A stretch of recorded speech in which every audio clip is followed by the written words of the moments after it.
Here on our travel segment of the show, we tell real travel stories from our viewers.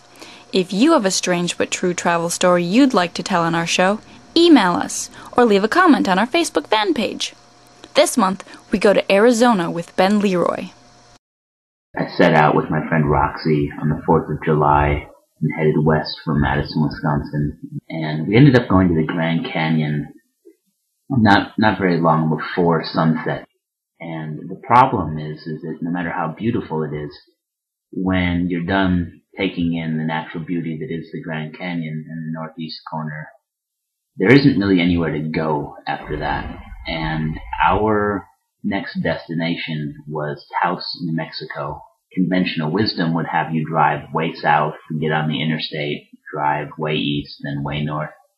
But the other alternative is to cut across a lot of Indian reservation, and as it turned out for us, that meant doing it in the middle of the night.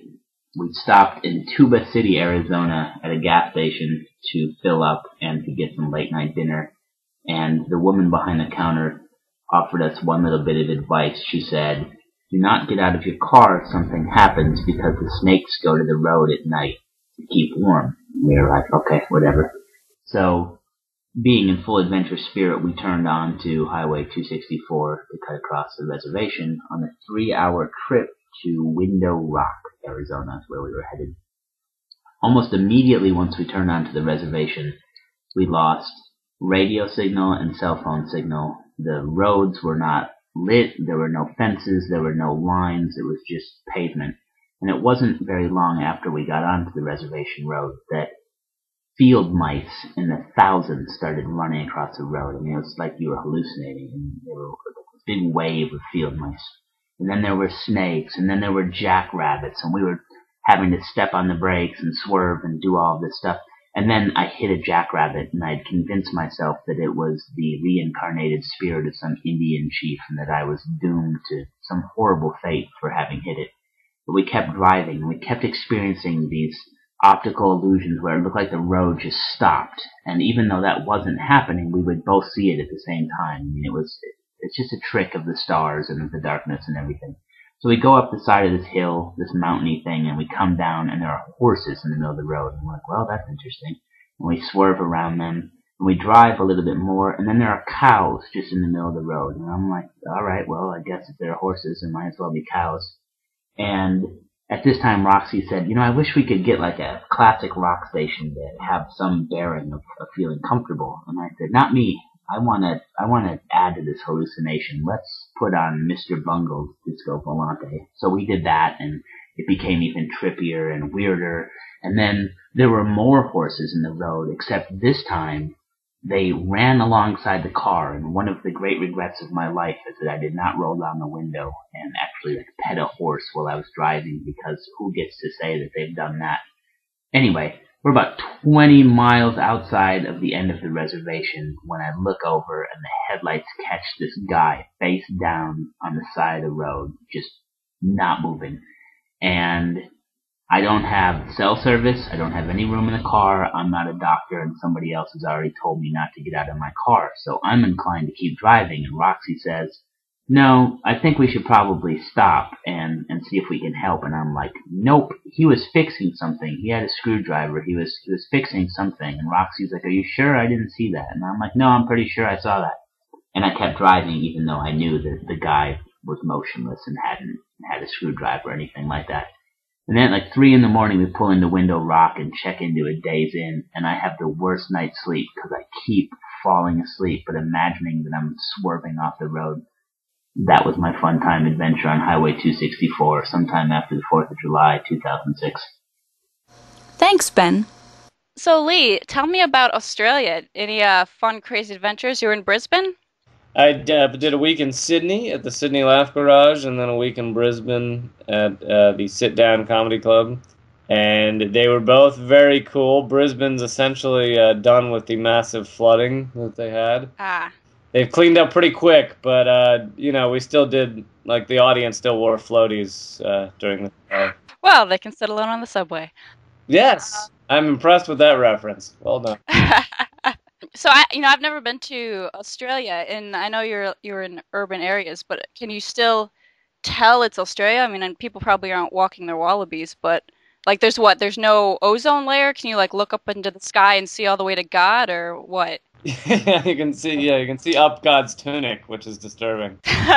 You're right that I kind of was in the cities and I didn't get out, unfortunately, because I didn't have a rental car, but beyond that, I don't think I could handle driving on the wrong side. I feel like I would completely fuck that up and go into a lamppost. Ah, But you can tell it's Australia, and actually in Sydney I was staying near Bondi Beach, which is this amazing beach. It has like cliffs you can run along, and you can, dive off of rocks into the water, and it's pretty incredible. did you do any of that, or you just Well, I did run along. I ran along the cliffs and went in the water. But the diving off the rocks, the person, a woman who lives there, she's the booker of the club, and she took me out to this thing. And she's grown up there her whole life, and she's like, "It looks like it might be a bit rough to go off the rocks." She's like, "Well, it might be all right." And I was like, I'm only here once. Let's do it." And so we're like walking out on the rocks, and within, the problem is not like you're going to fall or anything. It's like you get knocked off your feet by a wave and then just dragged along the rocks and the barnacles with no way to stop yourself for about 20 feet. So within about 30 seconds, I had slashed up my hand and my feet. And, ouch. So that didn't work out so well. no, apparently you can't take a comedian off the stage. So, was there any sort of wildlife type things? What do they have? Do they have like scorpions or anything, or is that Italy? Kangaroos. Kangaroos. Were there kangaroos? I saw no kangaroos. I saw they did have they quote Mitch Hedberg, a koala bear infestation. So. But her roommate that I was staying with was like, hey, by the way, there are spiders the size of your head. There's two of them mainly that kind of hang around the apartment at night. God. And they don't hurt anyone. They won't sting you or anything, but don't kill them because they're friendly and it would be really gross if you killed them. Oh, I would not be sleeping that week. Wow. Were there really... Did you see the spiders? I never saw them. Okay. But they did have 2 cats when I arrived and 1 when I left, so... What else am I up to that's fun? I'm performing at the Glasgow Comedy Festival in about 6-7 weeks, and Edinburgh, Scotland as well, and London, and Barcelona, and Madrid. Wow. You're just traveling all over the place. Like you just got back. I know. It's kind of how I feel. Yeah, it's getting, it's kind of dragging me all over the place, which in a lot of ways is good, although I think I'm getting tired of the ball massages at the airport. Oh. Security. Yeah, they've really stepped it up. They really get offended if you're like, you know what? I don't think I want to stand in your cancer machine. And then they're like, all right, well, fine, but we're going to grab your sack. What have you guys been up to? Any traveling? I'm going to Atlanta, Georgia for the first time next month. Cool. Atlanta's interesting. Atlanta can be very different depending on which part of it you're in, I think. Is it big enough that it actually has parts?